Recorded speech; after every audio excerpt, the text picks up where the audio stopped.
Matapos makakuha ng 530,825 na boto mula sa 1,584 cluster precincts, naiproklama na bilang susunod na alkalde ng Maynila si Isko Moreno. Ayon sa City Board of Canvassers ay inaprubahan na ang mosyon ng kampo ni Moreno na ibaba ang threshold for proclamation dahil malayo na ang agwat ng kanyang boto kay incumbent Mayor Hani Lacuna. Buong kababaang loob nating tinatanggap ang kapasyahan ng higit na nakararami sa atin. Maraming salamat sa pagbibigay ninyo ng pagkakataon na ako'y maging kauna-unahang babaeng punong lungsod sa kasaysayan ng Maynila. Una ko na munang panawagan ito sa ating mga mamamayan. Opo, tapos na po ang eleksyon, yung mga nagkontrapartido, magkatapat ng ilog, magbati-bati na po kayo, huwag na po tayo mag-iwaiwalay. At the end of the day, tayo-tayo rin ang magkikita sa finals.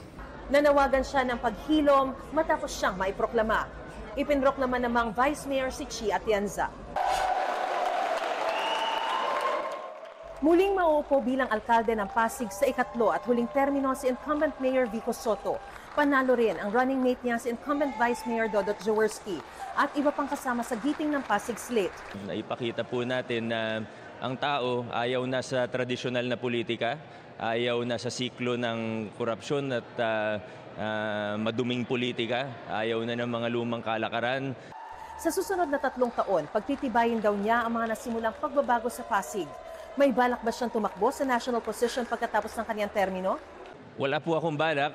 Sana hayaan din po ako ng mga tao na magtrabaho at hindi yung lagi po akong pinipressure o na mag-isip ng kung ano-ano. Importante, magtrabaho po tayo every day. Let's take it one day at a time. Let's do the best where we are right now. Focus po tayo. Wala pa rin daw sa isip na incumbent Quezon City Mayor Joy Belmonte kung tatakbo siya sa mas mataas na posisyon matapos niyang manalo sa ikatlong termino. Naiproklama na siya kanina at ang kanyang running mate na si Gian Soto. Ipagpapatuloy po natin ang pagsulong ng good governance sa ating lungsod. Mapalawak pa ang serbisyo para sa ating mga mamamayan. Huling termino na rin ni Pasay City Emmy Calixto Rubiano. Sa aking mga kababayan na yung tiwalang binigay nila sa akin mula noon hanggang ngayon, ay talagang pinakaiingatan ko. At ito po'y sinusuklian ko ng tapat at higit pa sa sapat ng pagdinig. Ang pamangkin niyang si Mark Calixto ang nanalong Vice Mayor ng lungsod. Patuloy ring magsisilbing alkalde ng San Juan si incumbent Mayor Francis Zamora na nasa ikatlo na niyang termino. Panalo rin si incumbent Vice Mayor AAA Agkawili. Magpapalitan naman sa pwesto ang mag-inang Aguilar sa Las Piñas. Unang termino sa pagka-alkalde ni incumbent Vice Mayor April Aguilar, habang vice-alkalde ang ina niyang si incumbent Mayor Imelda Aguilar. Maraming salamat sa inyo. Sabi ko nga po, isang tabi na natin yung politika. Magsama-sama tayo, magtulungan tayo para sa ikaunlad na Las Piñas.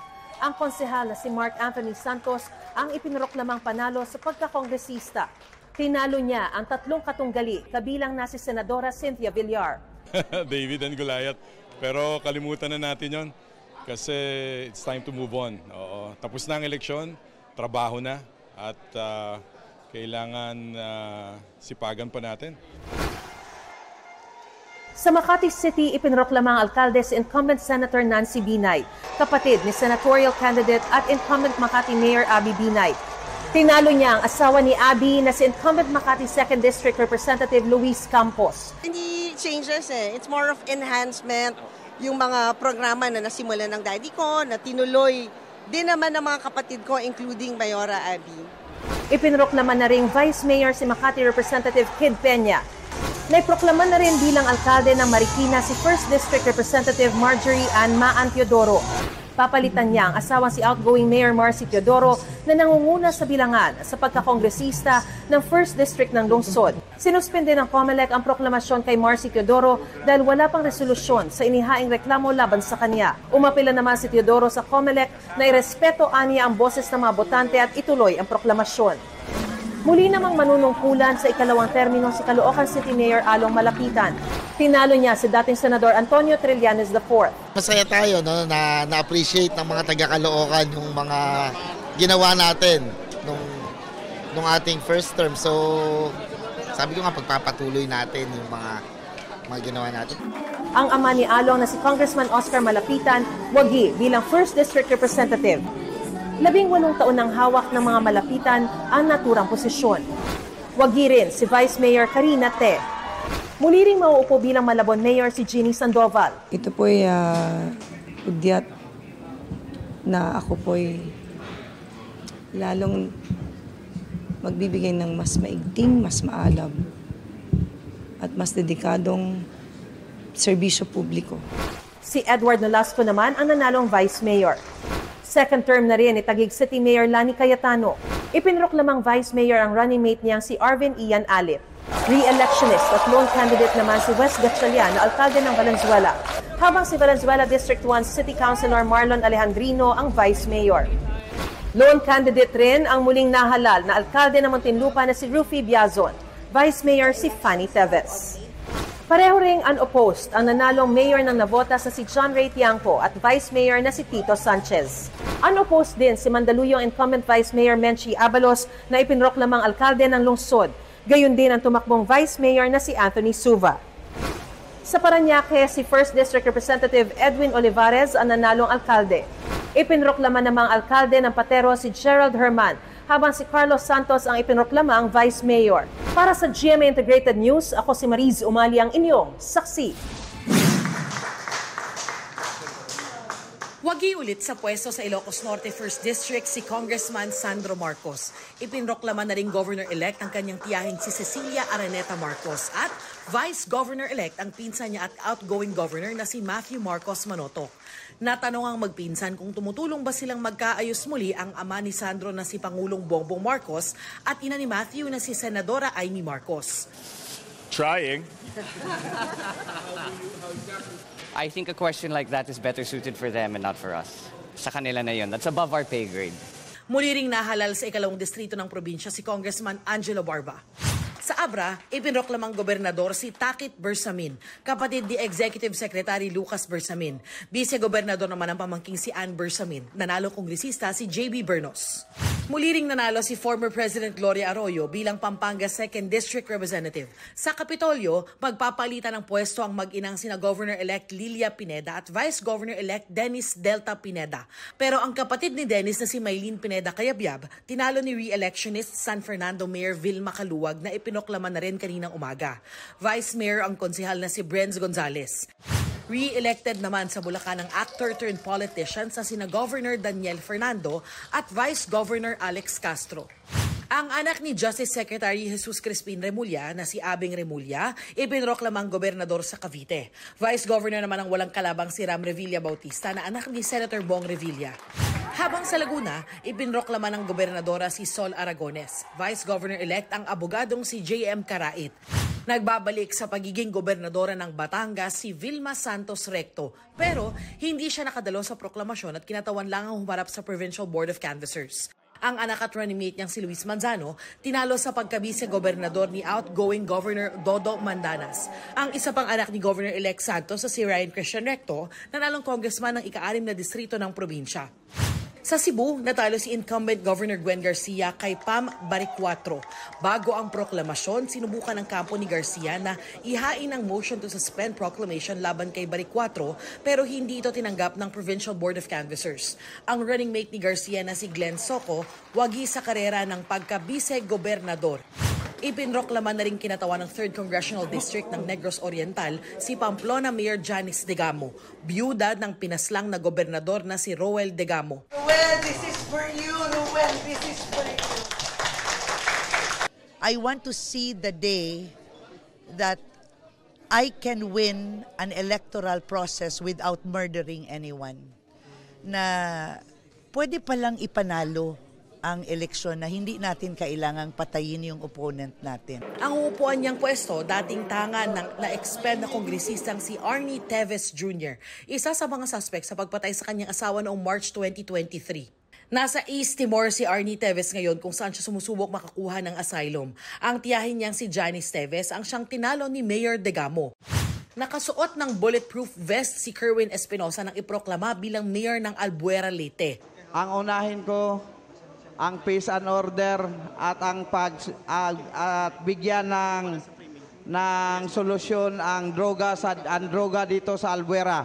Linisin namin ang droga dito sa aming lungsod. Zero tolerance sa amin ang droga.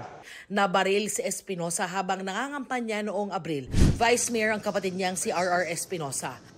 Muli namang uupong mayor ng Ormoc City sa Leyte si Lucy Torres Gomez habang magsisilbing Vice Mayor si Leo Carmelo Locsin Jr. Re-elected ding Leyte 1st District Representative si House Speaker Martin Romualdez. Ano po sa wala siyang kalaban. Para sa GMA Integrated News, ako si Darlene Kayang, inyong saksi. Matapos makuha ang mahigit 90% ng kabuuang boto, our new mayor with a vote of 84,377, Mayor Leni Robredo. Iprinoklama si dating Vice President Leni Robredo bilang mayor-elect at kauna-unahang babaeng alkalde ng Naga City. Pinaka-dream ko, hindi lang na pagbutihin palalo yung buhay ng mga Nagenyo, pero maipakita sa buong bansa na pag may mabuting pamamahala, taong bayan din yung makikinabang. Ayon kay Robredo, uunahin niya ang mga proyekto para sa edukasyon, kalusugan at kalikasan at para maging resilient ang Naga sa mga sakuna. Sa sentro raw ang pamamahala ni Robredo sa good governance at people empowerment, pagpapatuloy sa mga nagawa ng kanyang asawang si Jessie Robredo at pagpapatibay sa mga nasimulan niya noon bilang vice-presidente ng bansa. Lahat sinusukat na kung saan namin ini-invest yung pera, dapat nasusukat namin na bumabalik yung investment. Maraming kailangan gawin. Pero gusto din namin na aside from making our city a happy place for Nagenyos, gusto namin makapag-initiate ng mga projects na replicable all over the country. Nanalo rin bilang vice-alkalde ang katandem ni Robredo na si Congressman Gabby Bordado. Labis ding kinatuwa ni Robredo na hindi lang pasok sa top 12 kundi mataas pa sa botohan ang mga kinampanyang sina Bam Aquino at Kiko Pangilinan, pati na mga sinuportahang party list na Akbayan at Mamamayang Liberal. Very uplifting not just for myself but for the entire movement. Kasi maraming nawawalan ng pag-asa eh. Pero yung strong showing ni Bam sa Kiko, pati na din ng party list. Assurance ito na yung tao naghahanap pa din ng maayos na mga leaders. Para sa GMA Integrated News, ako si Salima Refra ng inyong saksi.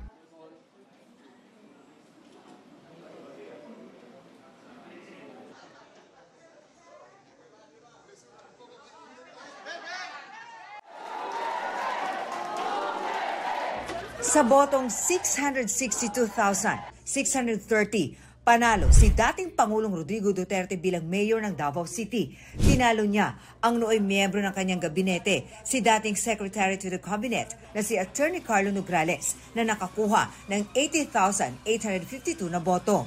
Dahil nakakulong si Rodrigo Duterte sa The Hague sa Netherlands, tinanong ang Commission on Elections kung paano siya may proproklama bilang mayor. Hindi po requirement yung presence ng isang kandidato during the proclamation.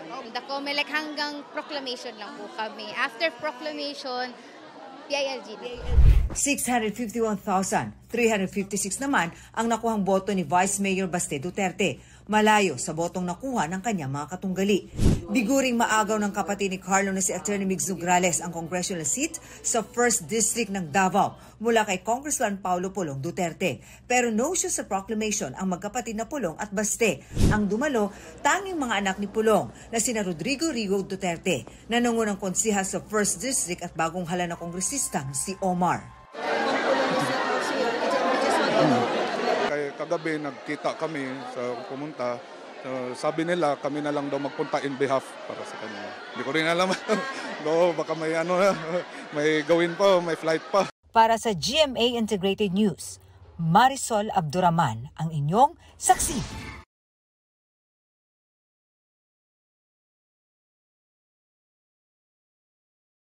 Mga kapuso, maging una sa saksi. Mag-subscribe sa GMA Integrated News sa YouTube para sa iba't ibang balita.